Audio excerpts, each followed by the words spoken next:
Kosova nuk është faktor destabilizues në rajon, ka thënë sot kryeministri Isa Mustafa duke komentuar ngjarjet në Kumanov. Kryeministri theksoi se është në interes edhe të Kosovës, por edhe të rajonit që në Maqedoni të ketë stabilitet. Kryeministri i Kosovës Isa Mustafa tha se Kosova është e interesuar që të ketë stabilitet në rajon. Duke folur për zhvillimet e ditëve të fundit në Kumanov të Maqedonisë, Mustafa u shpreh se Kosova do të luajë rolin e saj konstruktiv në këtë drejtim. Stabilitetin në Maqedoni në kupton edhe stabilitetin në rajon edhe stabilitetin në Kosovë, për çfarë ne jemi zotuar se do të ndërmarrim gjitha veprimet dhe do të ndihmojmë pashtu që ky stabilitet rivehet edhe që Kosova të mos jetë mas një rast burimi të stabilitetit, dhe as që kemi konsideruar se është edhe në këto momente. Në mbledhjen e qeverisë u vendos që të jepen 150.000 euro për, siç u tha, përmbushjen e obligimeve në dialogun që po zhvillohet në Bruksel mes Kosovës dhe Serbisë. Mjetet financiare sipas këtij vendimi ndahen nga rezerva e qeverisë, shpenzimet e paparashikuara dhe bartën e zyrën e kryeministrit. Sipas këtij propozim vendimi, po ashtu koordinatorit politik për bisedimin e mes të Republikës së Kosovës dhe asaj të Serbisë, zotit Blerim Shala, emëruar nga Kuvendi i Republikës së Kosovës me 16 prill 2015, i caktohet një zyrë brenda hapësirës së kryeministrisë, por gjithashtu për punën e tij, ai do të ndihmohet me një staf mbështetës nga të ministrës pa portofol dhe nga zyra e kryeministrit. Kompenzimi i koordinatorit për shërbimet e kryera do të bëhet nga kategoria ekonomike, mallra dhe shërbime, nga buxheti i përcaktuar sipas këtij vendimi, i cili do të jetë i barabartë me pagën e zëvendësministrit. Ndërkaq, ministri i diasporës Valon Murati kërkoi nga kabineti qeveritar që të zgjatet afati për regjistrimin e diasporës deri në fund të vitit 2016. Kjo pasi, siç tha Murati, nuk ka pasur koordinim të mirë me ambasadat në procesin e regjistrimit të diasporës. Deri në fund të vitit 2016. Më jashpër në kërkesat ndaj shtetit Maqedon është treguar kryeministri i Shqipërisë Edi Rama. Në samitin rajonal kundër terrorizmit, Rama ka kërkuar që zbatimi i marrëveshjes së Ohrit të jetë kusht për antarësimin e Maqedonisë në NATO. Lidhur me incidentin që ndodhi rreth 2 javë më parë në Maqedoni, kreu i qeverisë shqiptare ka lëshuar mesazhe të forta ndaj qeverisë maqedonase, ndërsa ka thënë se Maqedonia nuk do të mund të jetë pjesë e NATO-s pa garantuar më parë zbatimin e marrëveshjes së Ohrit. Shqipëria, gjithë ne, duam një Maqedoni të qëndrueshme, por jo të pajetueshme. Një Maqedoni demokratike për të gjithë, që duhet të jetë pjesë e NATO-s, por që s'mund të bëj pjesë në NATO pa garantuar në frymë dhe në gërm vlerat dhe parimet që e bëjnë NATO-n, jo një klub ushtarak, por një aleancë të popujve dhe të vendeve demokratike, që do të thotë po ashtu se Maqedonia nuk mund të bëjë pjesë në NATO pa garantuar në frymë dhe në gërm marrëveshjen e Ohrit. Mëtej Rama ka thënë se Shqipëria ka mbështetur fuqimisht përfshirjen e shteteve të Ballkanit në procesin e integrimit euroatlantik, veçanërisht për Kosovën, për të cilën Rama ka kërkuar liberalizim 1 orë më parë të vizave, që po mbajnë kyçur popullin e Kosovës si të vetmin vend në Europën e sotme. Tu sigurisht vlen sa nxitja për të shtyr procesin e parafrimit dhe metudit integrimit Kosovës me NATO-n, aq edhe thirrja për Bashkimin Evropian që më në fund dhe një orë më parë t'u jap mundësi qytetarëve të Kosovës të mos ndjehen si të kyçur në një karantinë absurde për shkak se janë i vetmi popull në Europën e sotme që nuk lëvizin dot të lirë dhe që për të lëvizur duhet vazhdojnë të aplikojnë për viza. Ndërkaq lidhur me çështjen e Maqedonisë dhe ngjarjes së Kumanovës, Rama ka kërkuar autoriteteve të këtij shteti që të mos i japin terrorizmit prapashtesë etnike, pasi shqiptarët kanë qenë, janë dhe mbeten një faktor shtetformues i padiskutueshëm, i pazavendësueshëm për integritetin e shtetit maqedonas. Do të ishte thjesht e pamundur që unë t'i shmangesha këtu në këtë moment 2 fjalëve për Maqedoninë dhe për tragedinë e Kumanovës ku fatkeqësisht fjala terrorizëm dhe fjala shqiptar u bën bashk në një përpjekje të rrezikshme për t'i dhënë terrorizmit një përmbajtësë etnike dhe etnisë një parashtesë paragjykuese. Kjo është e papranueshme, jo vetëm për ne, po për vetë interesin e Maqedonisë dhe autoritetet maqedonase duhet ta kenë shumë të qartë që shqiptarët kanë qenë, janë dhe mbeten një faktor shtetformues i patjetërsueshëm, i pazëvendësueshëm, i padiskutueshëm për integritetin e shtetit maqedones. Samiti i vendeve të Ballkanit për luftën kundër terrorizmit mbyllet nesër ku të pranishmit do të nxjerrin edhe konkluzionet e diskutimeve dyditore. Moska zyrtare vlerëson se kriza në Maqedoni është orkestruar nga jashtë.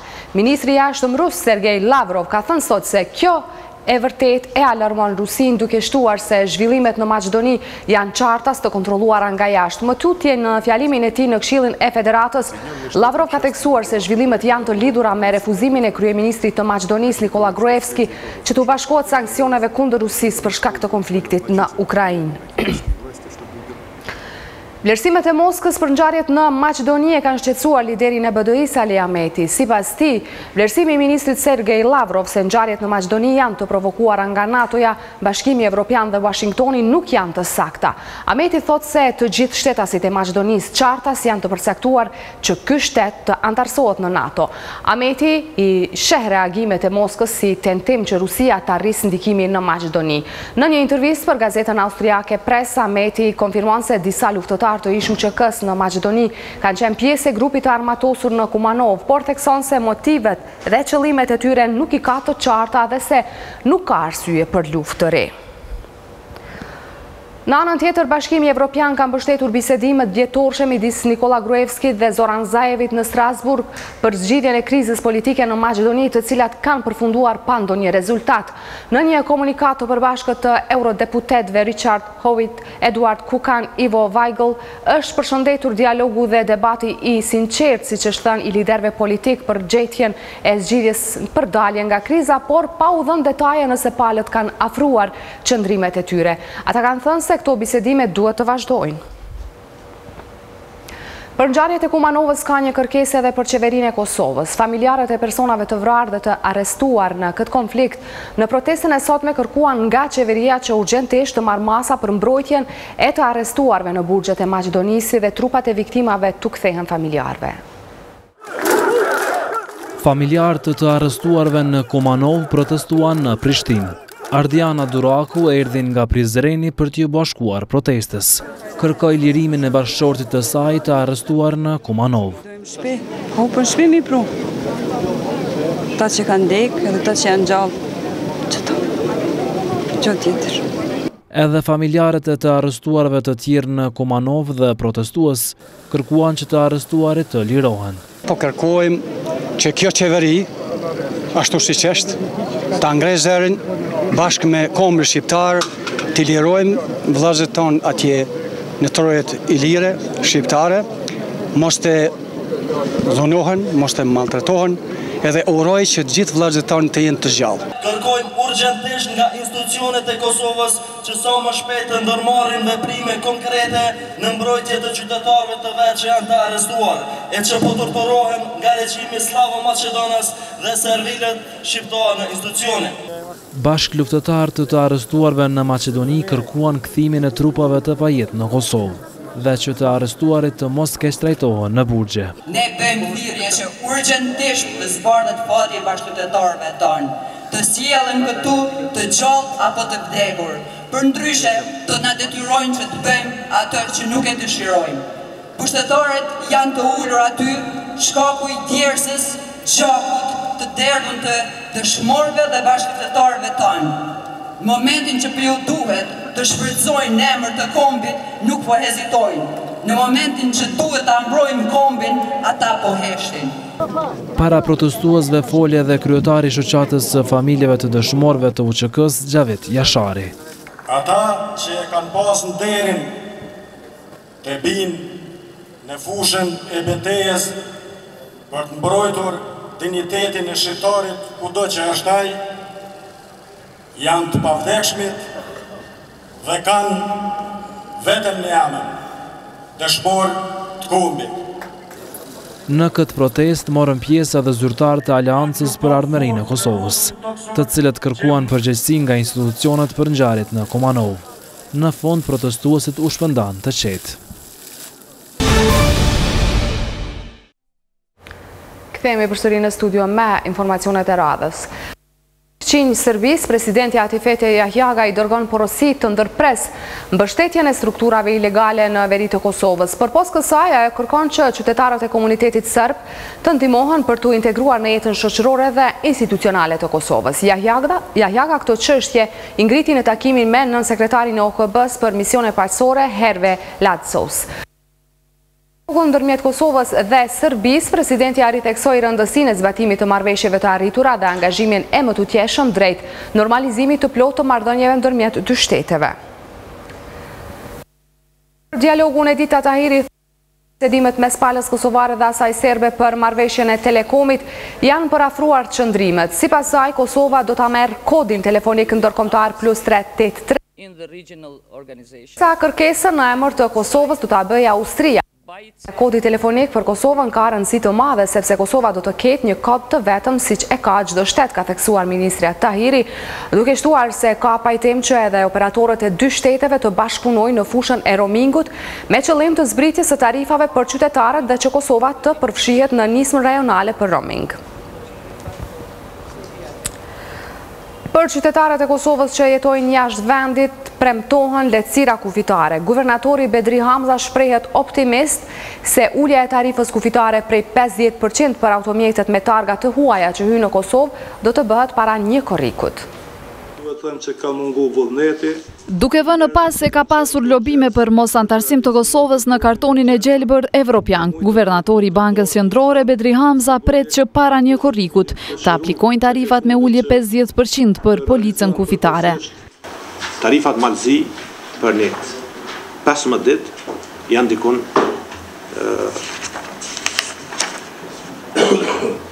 15 euro. Për një muj dit janë 28 euro. Ndërsa tek ne për 15 dit janë 30 euro, për një muj 41 euro.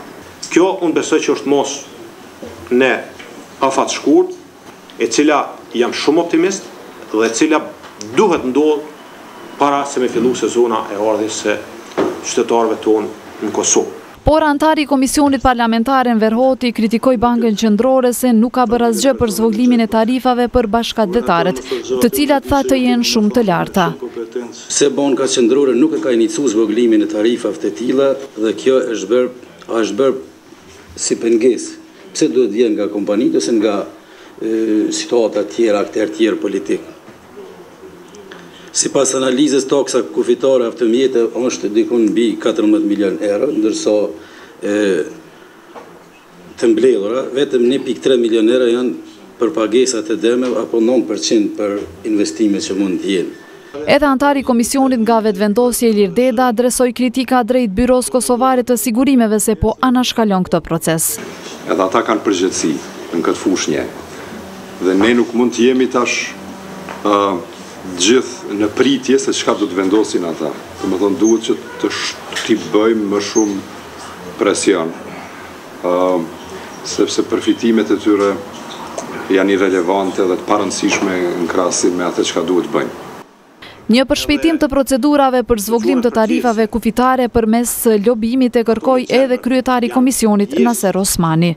Hapi parë që vetëm po ndërmirë zvoglimi i tarifës kufitare, dhe si hapi dytë, hapja si variant, si alternativ, hapja një zyrës të një shteti kredibil, që ka do me dhënë këto raportet e mira të kartoni gjelbërt në byron e kartoni gjelbërt Brukselit. Komisioni aprovoi edhe projekt ligjin për tatimin mbi vlerën e shtuar, që sipas ministrit të financave Avdullah Hoti, planifikohet të hyjë në zbatim më një korrik. Beth që adorën. Fikret që adorën. Që bashkëdhetarët të kalojnë pushime relaksuese në Kosovë dhe papritje të gjata para sporteleve të komunave, këto të fundit janë zëtuar se do të punojnë me orare të zgjatura të ofiçarisë, do të ofrojnë ndihmë në trajtimin e dokumenteve, do të organizojnë aktivitete të ndryshme kulturore, sportive dhe të tjera. Për këtë u arrit një memorandum bashkëpunimi ndërmjet Ministrit të Diasporës Valon Murati dhe kryetarëve të komunave. Ministri Murati theksoi rëndësinë e bashkërendimit të aktiviteteve në mënyrë që bashkëdhetarët të pritën sa më mirë. Debati i nxehtë është zhvilluar në mbledhjen e Komisionit Parlamentar për Media gjatë shqyrtimit të raportit vjetor të Radio-Televizionit të Kosovës për vitin 2014. Deputetët në këtë komision vlerësuan se RTK ka menaxhem të keq të buxhetit, të programit dhe të punëtorëve. Në mbledhjen e Komisionit Parlamentar për Media, ku diskutua raporti vjetor i RTK-s, kryetari bordit të drejtorëve të RTK-s Ismet Bexheti njoftoi deputetët për vështirësitë me të cilat përballen gjatë menaxhimit të mediumit publik. Puna në vitin 2014 na ka has përkundër vështirësive financiare të trashëguara të borxheve. Ne kemi qenë të detyruar që të ose ndalet puna të vazhdojmë me zgjerimin e kontentit të saj. Antari këtij komisioni parlamentar nga radhët e LDK-s Adri Ferati kritikoi për mungesë të transparencës dhe llogaridhënies në RTK. Asnjëherë RTK-ja nuk i ka treguar këtij veni çka ka ndodhur me borxhe, çysh ka lind borxhe, çysh lindin 2 milion, 3 milion borxhe. Kush ka guxuar me harxhit parën që se ka? Dhe nëse ka ekzistuar se ka ndodhur një menaxhment tjetër, nuk po i shpunci në menaxhment. Mu ditë. Edhe Shqipe Pantina nga vetvendosja drejtoi një varg kritikash në adresë të menaxhmentit të RTK-s. Kemi shpenzuar 3.458.467, që i bie diku rreth 130.000 euro më shumë. Tash si shpjegohet kjo?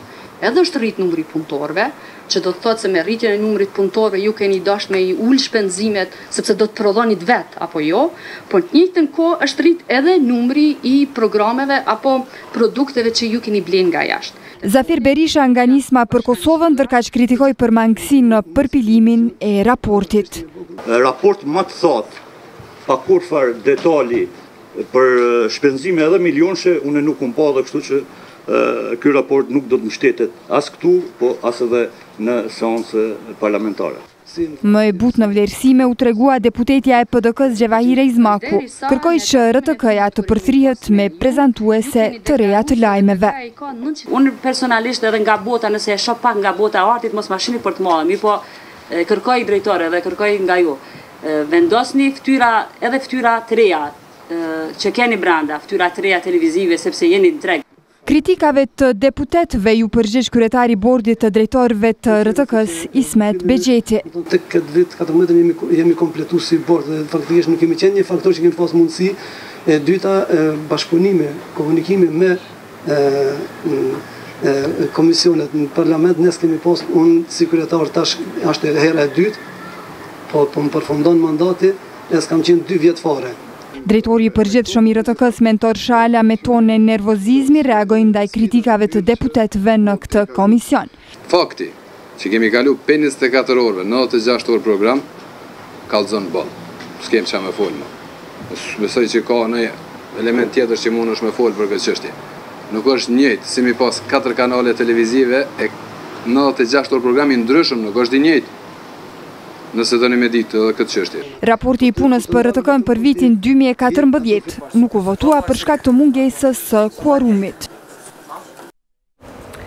Nga sot, komuniteti i bizneseve do të ketë një zyrë brenda kuvendit të Kosovës, në mënyrë që përmes saj të marrin pjesë në draftimin e ligjeve të cilat janë në interes të ekonomisë. Kjo u bë ditur në takimin e kryeparlamentarit Kadri Veseli me përfaqësuesit e bizneseve. Kryetari i Kuvendit të Kosovës, Kadri Veseli, gjatë një takimi me përfaqësuesit e bizneseve, tha se gjendja ekonomike në vend është të jetë e dobët. Ka ardhur koha që vërtet gjithë ne bashkërisht ekonominë ta kthejmë në agjendën tonë më të rëndësishme shtetërore. Ne nuk mund të lejojmë që edhe me tutje të kemi gjendjen ekzistuese ekonomike, për të cilën gjithë ne pajtohemi se nuk është e mirë. Është me momenti i fundit që vendi ta nxjerrim nga parametrat e stagnimit ekonomik dhe të nxisim një rritje reale ekonomike. Rritja ekonomike për i 3%, sa është vlerësuar këtë vit thjesht nuk plotëson kërkesat për krijimin e vendeve të reja të punës. Është koha e fundit të kalojmë prej premtimeve në veprime. Për të ndryshuar këtë gjendje, kryetari i Kuvendit Veseli mori vendim që të hapet një zyrë brenda Kuvendit për komunitetin e biznesit. Zyra do të jetë e juja, nuk do të jetë zyra e kryetarit Kuvendit, po përmes asaj zyre ju duhet sa më urgjentisht barteni në punën veçanërisht komisionet tona parlamentare në mënyrën që kur bëhet draftimi i ligjeve. Po edhe njëjtën kur kemi variacion nga leximi i parë, leximi i dytë, ju t'jeni involvues, t'jeni draftues, po njëtën kohë edhe t'jeni lobus me deputetët e Kuvendit Republikës Kosovës. Pa dallim cilës parti i takojnë, mirën që t'keni ligje cila do t'ju shërbejnë juve dhe jo byrokracisë. Kryetari i Odes Ekonomike të Kosovës, Safet Gërxhalil, tha se zhvillimi ekonomik i një vendi lidhet drejt për drejt me heqjen e barikadave burokratike, si dhe lehtësirat në politikat qeveritare e sundim të ligjit.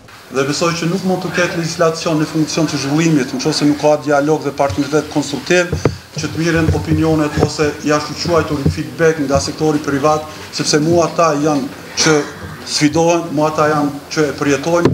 Ndërsa kryetari i Aleancës Kosovare të Bizneseve, Agim Shahini, tha se migrimi i qytetarëve drejt vendeve të Bashkimit Evropian është një humbje e madhe e fuqisë punëtore.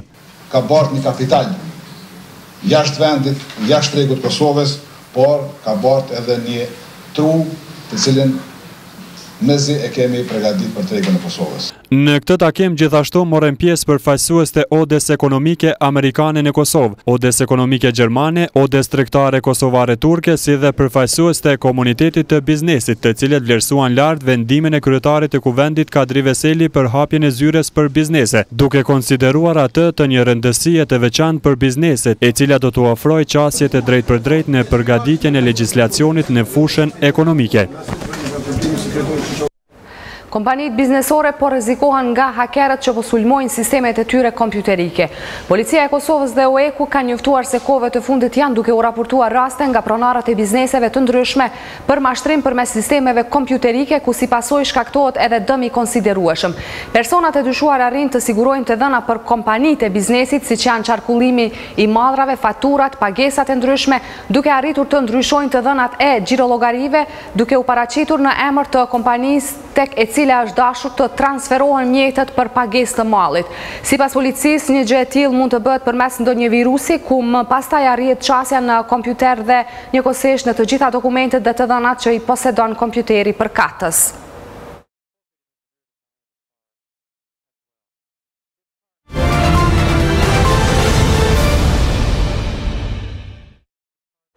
Moti i ligë që përfshiu mbrëm komunën e Lipjanit la pa gjysmën e qatisë një banesë kolektive në këtë qytet. Fatmirësisht, në momentin kritik nuk ishte njerëz rreth banesës. Banorët e lagjës Haradin Bajrami në Lipjan i shpëtuan më të keqës. Moti i keq i shoqëruar edhe me shtrëngat pas ditën e të martës, që rënjosi një pjesë të qatisë së kësaj ndërtese të banimit kolektiv, e njohur si banesat e Stullës. Pjesa e qatisë ra në këtë pjesë, e cila zakonisht është shumë e frekuentuar nga banorët e ndërtesës dhe kalimtarët e rastit, por fatmirësisht në momentin kritik qelloi të jetë e boshatisur. Vroshëm natyra dhe një pak një zhurëm edhe karadë, me thonë komplet. Po për fat nuk ka pas gjënë, se këtu ka qarkullim të fëmijëve, të njerëzve, pleshve, këtu banorët, po fati ka dashur nuk ka shillu kërkush në atë moment. Banorët kërkojnë intervenim të shpejt nga organet kompetente të komunës. Thonë se në mungesë të qatisë janë të rrezikuar nga rreshqit. Neve dëm na ka më bollë, edhe në qoftë se vazhdon koha me treshra, neve në banesat janë na bën dëm shumë shiv. Edhe djela ka bë dëm po fati jonë si unë ndërprej.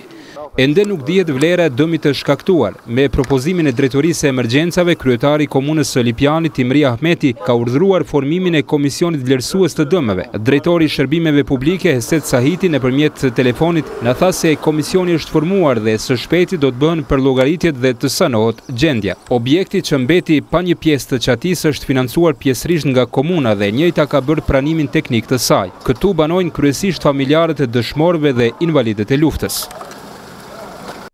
Flasim tani për çështjet ambientaliste. Në Kosovë ka filluar java e pyjeve. Kjo fushat ka për qëllim vetëdijsimin e qytetarëve për ruajtjen e pyjeve dhe mos degradimin e tyre.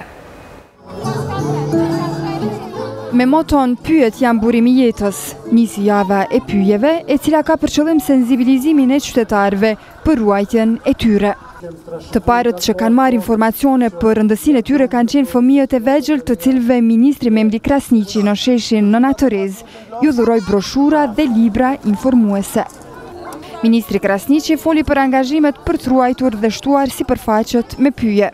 Në bashkëpunim edhe me projektin i cili implementohet në bashkëpunim mes Ministrisë të Bujqësisë, Pilltarisë, Zhvillimit Rural, FAO-s, me mbështetjen e ambasadës finlandeze, kemi vendosur që ta fillojmë pikërisht me më të rinj, me fëmijët tonë, të cilët duhen të jenë të parët që të sensibilizohen për rëndësinë e madhe që e kanë pyet dhe për mënyrat më të mira për të i ruajtur ato për gjeneratat e ardhshme. Ndërsa fëmijët thanë se këtë mesazh do t'u përcjellin moshatarëve të tyre. Ministria e Bujqësisë, Pilltarisë dhe Zhvillimit Rural bëri të ditur se java e pyjeve do të vazhdojë edhe me aktivitetet të tjera informuese për qytetarët. Komuna e Prishtinës në bashkëpunim me një kompani gjermane kanë në plan që së shpejti të hapin mbi 200 vende pune. Këtë po mendojnë ta bëjnë përmes hapjes së një qendre të thirrjeve. Kryetari Komunës së Prishtinës, Shpend Ahmeti, zyrtarizoi marrëveshjen për hapjen e 220 vendeve të punës në komunën e Prishtinës. Ai tha se ky projekt ka të bëjë me një qendër të thirrjeve për kompaninë e njohur ndërkombëtare, Deutsche Post Group. Ky projekt do të fillojë punën nga shtatori këtij viti dhe do të vendosë në një objekt i cili gjendet në Ulpianë, një hapësirë prej 700 metra katror. E kemi pa mundësinë që së shpejti në Prishtinë, duke tentuar që ta bëjmë këtë qendër regionale, të krijojmë edhe qendrën apo hubin e shërbimeve të tilla, me që rast Komuna e Prishtinës do të ofronte hapësirë me çmim shumë më të favorshëm për këto kompani.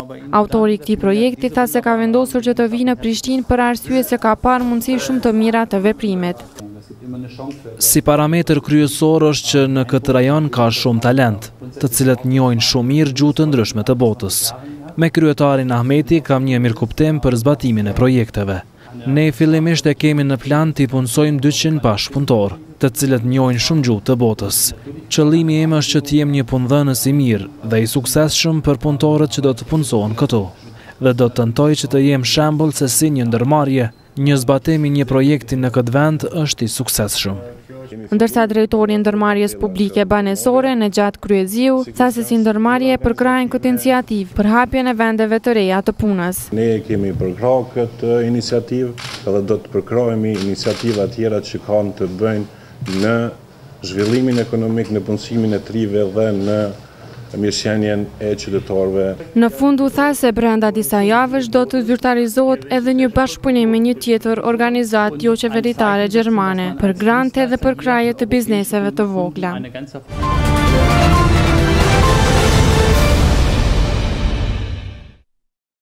Zhvillimet në kulturë i sjell kolegja Edon Podgorica. Mirëmbrëma Edona. Mirëmbrëma Leonor. Sot janë promovuar disa libra, Edon.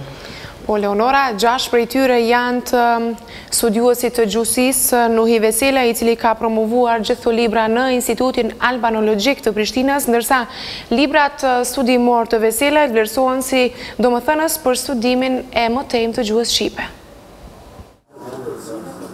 Veprat e studiuesit Nuhi Veselaj, çështje të shqipe standarde në fushën e normëzimit, rreth formësimit të emërtimeve të njerëzve sipas profesionit në gjuhën shqipe, rreth identitetit të gjinisas njëjse në shqipen e sotme, shumësi dhe shuarsia e emrave në shqipen standarde, drejt standardizimit të gjuhës shqipe dhe kontributi Azdrenit në formimin e gjuhës letrare kombëtare. Redaktori, recensenti dhe botuesi i tyre, Begzat Baliu, i vlerësoi si libra më interes për tu studiuar. Në monografinë për Azdrenin dhe gjuhën e tij, Dr. Nuhi Veselaj na kujton se edhe vetë shkrimet e Azdrenit na ndihmojnë për të shndritur shëmbëtyrën e Azdrenit në ato faza të jetës së tij. Ai me gojën e shkrimeve tregon për adhuruesit e tij dhe njohuritë lidhur me këtë kuptohet edhe formimi shpirtëror e poetik i tij. Ndërsa profesori dhe studiuesi Isak Shema tha se veprat e botuara të Dr. Nuhi Veselaj e në veçanti libri Kontributi Azdrenit në formimin e gjuhës letrare kombëtare ka një rëndësi të veçantë për shkencën e filologjisë. Duke u bazuar në analizën dhe vlerësimin e gjithanshëm të studimit të Dr. Nuhi Veselajt me titullin Kontributi i Azdrenit në formimin e gjuhës letrare shqipe, shpreh mendimin se ky shkrimtar dhe studius i zgjatshëm ka botuar këtë punim me vlerë për filologjinë shqiptare. Ndërsa autori Nuhi Veselaj për të gjitha të arriturat e tij ju falenderua familjes dhe miqëve të tij. Respekt e falenderim familjes sime, të gjithë bamirësve dhe bashkërancëve në rrugën drejt flamurit përbashkuar, Shqipërisë shqipforse.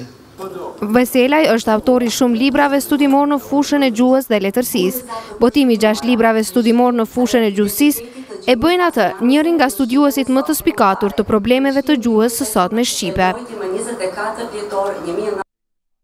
Në bibliotekën kombëtare, Pjetër Bogdani u promovua libri shkollor Harmonia i autorit Kujtim Nushi. Ky libër do t'ju shërbëjë nxënësve të shkollave profesionale dhe të mesme të muzikës, thot autori Nushi. Lënda e harmonisë, e cila ndryshe në fushën e muzikës njihet edhe si shkenca e akordeve, tashetutje do të mund të studiohet edhe në gjuhën shqipe. Mungesa e literaturës adekuate për këtë lëndë e ka shtyrë autorin Kujtim Nushi, që të marrë iniciativën për shkrimin e librit Harmonia.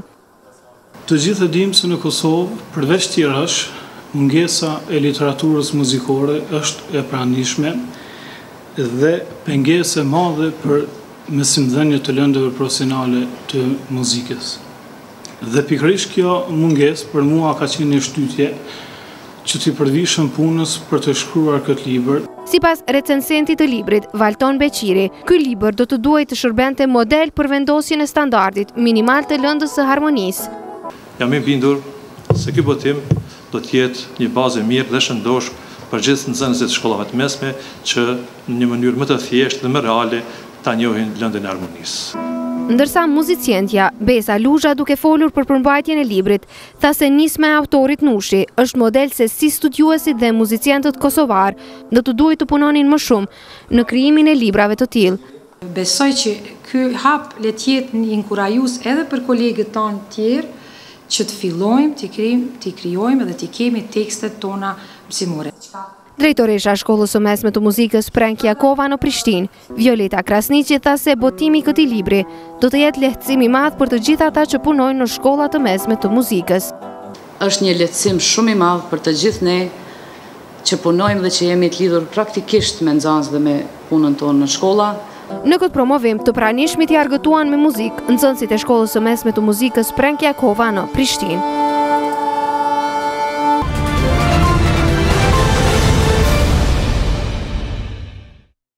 Andin Rashica i sjell zhvillimet në sport, mirë mbrëma Andin. Mirë mbrëma Leonora. Flasim fillimisht për sukseset e sportistëve të Kosovës në arenën ndërkombëtare. Por së pari do të fillojmë me një lajm nga basketbolli. Është hyrë për një ditë vendimi i Komisionit Disiplinor të Federatës së Basketbollit të Kosovës, pasi që janë mbledhur informacionet shtesë rreth takimit të tretë të finales së play-offit që bëri një unë të madhe ndërmjet Sigal Prishtinës edhe PES. Dërsa tani do të fillojmë me boks. Bokserja kosovare Donjeta Sadiku ka siguruar medalje në kategorinë e juniorëve në kampionatin botëror që po zhvillohet në Tajvan. Sadiku në meqin e saj të kategorisë deri në 60 kg u përball me bokserën nga Tajikistani Kolova Idimkov, të cilën e mposhti për të siguruar medaljen e parë për shtetin e Kosovës në një kampionat botëror të organizuar nga AIBA. Aktualisht Donjeta Sadiku e ka të sigurt medaljen e bronz, por me gjasa që të shënoj fitore edhe në meqin final për të arritur medaljen e artë. Për kundër pritjeve që reprezentacioni i Kosovës në futboll të zhvilloj takimin miqësor të radhës, duket se në terminin e FIFA-s për muajin qershor Kosova nuk do të zhvilloj fare ndeshje ndërkombëtare. Burime brenda Federatës së Futbollit kanë bërë të ditur se për kundër përpjekjeve nuk është arritur aranzhimi një ndeshje për terminin e FIFA-s brenda datave nga 18 deri me 16 qershor. Prandaj Kosova duhet të presë deri në terminin e radhës që është në muajin shtator. Sot janë zhvilluar 2 takimet e para të gjysmëfinalit së Kupës së Kosovës në futboll, në të cilat janë arritur këto rezultate. Besa Trepça 89-3-2 dhe Feronikeli Drenica 0-0. Tani do ndjekim kronikat nga këto 2 ballafaqime. Në stadiumin përparim tha që në Prizren sot është zhvilluar ndeshja e parë gjysmëfinale Digital Kupës së Kosovës në futboll ndërmjet Feronikelit nga Drenasi dhe Drenicës nga Skënderaj. Në një atmosferë të këndshme sportive ku ishin të pranishëm rreth 400 shikues, të dyja skuadrat nuk treguan lojë çdo të kënaqshme të pranishmit pas që rezultati përfundoi 0-0. Qysh nga fillimi i takimit u pa qartë se skuadra Drenicës kishte ardhur në Prizren për ta ruajtur portën e vet për të siguruar një rezultat të favorshëm për ndeshjen e kthimit. Në anën tjetër, futbollistët e Feronikelit, edhe pse dominuan në fushë sa i përket posedimit të topit, nuk arritën që të krijojnë asnjë rast që do të zhbllokonte shifrat në pjeslojën e parë. Kur pritej që pjesloja e dytë ishte më dinamike dhe se nuk do të mungonin golat, asnjëra skuadër nuk ja doli që të realizojë ndonjë gol, ndërsa gjithashtu edhe në këto 45 minuta nuk është shënuar ndonjë rast serioz që do të zhbllokonte shifrat. Lojtarët e Feronikelit arrinin deri në zonën e rreptësisë së Drenicës, por asnjëherë nuk rrezikuan seriozisht portën e Burim Sadikut, ndërkaq lojtarët e Drenicës me disa kundërsulme tentuan të shënojnë, por edhe sulmet e tyre ndaleshin para zonës së 16-shit të Feronikelit. Me rezultat 0-0, me e kënaqur doli skuadra e Drenicës, e cila me gjatë qershor në vatët e vet në ndeshjen e kthimit mund të nxjerrë rezultat pozitiv që do ta dërgonte atë në finale. Besa shënoi fitore ndaj Trepçës 89 me rezultat 3-2, por ky rezultat nuk i garanton qetësi për takimin e kthimit në kuadër të gjysmëfinaleve të Digital Kupës së Kosovës. Besa kalon e përsi në minutën e 2 të takimit me golin e Kastriot Regjës. Në minutën e 14, Trepça 89 pati rast të mirë për të barazuar rezultatin. Hyseni Bukur kombinon me Pecin, i cili gjuan mbi port. 10 minuta më vonë, Milica e gjuan furishëm me të majtën, por shtylla shpëton Mangjollin e 89-shit. Me këtë rezultat, skuadrat shkojnë në pushim. Në fillim të pjesës së dytë, në minutën e 48, akordohet penalti për Besën, pasi Karaoda ndalohet nga Kaçiku. Fetim Kasapi tregoti sakt nga pika e bardhë për 2-0. Në minutën e 56, Besa shënon edhe golin e tretë. Fati Karaoda merr një top të mirë nga Duraku në zonë, gjuan dhe shënon për 3-0. Në 10 minutat e fundit, Trepça 89 zhvillon lojë më dominuese që rezulton me 2 gola. Në minutën e 80, Ibrahim Peci mposh Flamur Nezirin dhe 3-1. Nuk kalojnë as 3 minuta dhe Mitrovica si shënojnë edhe golin e dytë. Emin Baliqi kroson në zonë për Bleran Kurtishajn, që me kokë shënon për 3-2, duke qenë edhe rezultati final i këtij takimi. Sot në moshën 72 vjeçare, vdiq dhe u varros ish futbollisti shumë vjeçar i vllaznimit dhe punëtori i shquar sportiv i Gjakovës Fatmir Raci. Indjeri plot 14 vjet, ka veshur fanelën Kuqezi dhe ka prezantuar vllaznimin në ngjarjet e ranxhet më të rëndësishme duke qenë pjesë e brezave më të shquar. Për disa vjet ka qenë trajner dhe deri në fund të jetës së tij antar i kryesisë së vllaznimit.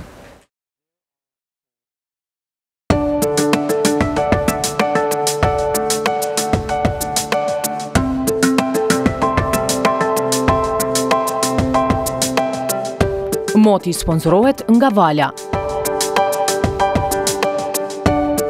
Nesër mbi vendin ton do të mbaj mot me diell, temperatura maksimale do të shënoj 28 gradë, 29 gradë Celsius në Gjakov, ndërkaq minimalja 12 gradë Celsius. Ndërkaq në Shqipëri moti do të jetë me vërënsira dhe me diell, temperatura maksimale atje do të shënoj 29 gradë Celsius, ndërkaq minimalja 11 gradë Celsius.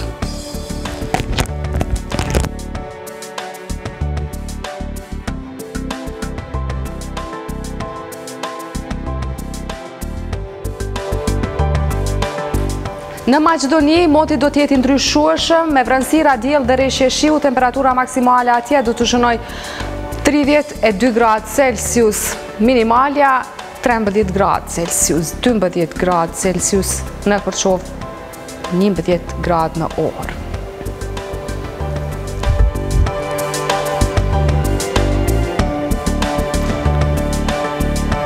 Në Prishtinë nesër, temperatura maksimale do të shënoj 27, reshje do të ketë 10%, lagështia e ajrit 36%, errat 19 km në orë.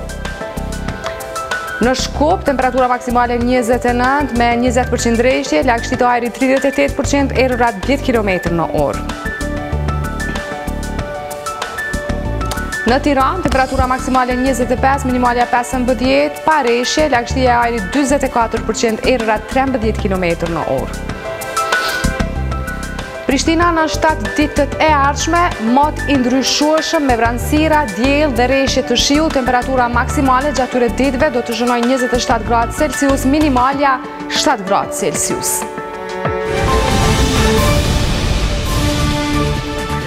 Me parashikimin e motit, e mbyllim magazinën informative 21 Live News. Faleminderit që na ndoqët, natën e mirë.